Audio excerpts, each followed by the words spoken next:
সামনেই যেহেতু পৌষ পার্বণ, তাই পৌষ পার্বণ উপলক্ষে আমি একটা পিঠের রেসিপি নিয়ে চলে এসেছি। বাই দ্য ওয়ে, আমি আপনাদের Trisha and welcome to my channel Trisha tasty ট্রিটে। আর আজকে আমি বানাচ্ছি চুষি পিঠা। তাহলে চলুন শুরু করা যাক। এই চুষি পিঠা বানানোর জন্য প্রথমেই প্যানের মধ্যে আমি 1 কাপ মতো জল দিয়ে দিচ্ছি।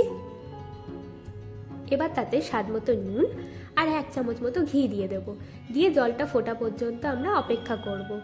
জলটা ফুটে গেলে তার মধ্যে আমি 1 কাপ মতো চালের আটা দিয়ে দিচ্ছি। দিয়ে আমরা হালকা হাতে একটু প্রথমে মিশিয়ে নেব। নিয়ে আমরা অল্প একটু ওটাকে ঠান্ডা করে নেব।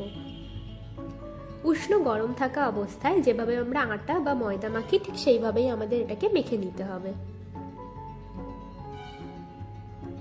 এবার একটা প্লেটের মধ্যে আমি একটু ময়দা ছড়িয়ে নিচ্ছি আর হাতেও একটু ময়দা মাখিয়ে নেব। নিয়ে চালের আটার থেকে অল্প একটু বল নিয়ে নেব। তার থেকেও আমি ছোট আরেকটু বল নিয়ে নিচ্ছি। নিয়ে হাতে এইভাবে একটু ঘষলেই এরকম একটা শেপ চলে আসবে। এইভাবে আমি প্রত্যেকটা চুষি বানিয়ে নেব। এটা একটু সময় লাগে, কিন্তু এটা করতে কিন্তু খুব মজা লাগে। দেখুন, আমাদের প্রত্যেকটা চুষি রেডি। এবার প্যানের মধ্যে আমি 500 ml মতো দুধ নিয়ে নিচ্ছি।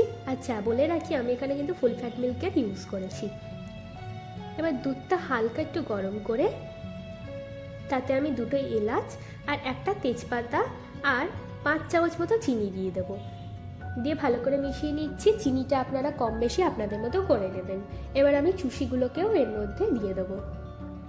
দিয়ে আমরা হালকা হাতে একটু মিশিয়ে চুষিগুলোকে সেদ্ধ হতে দেবো।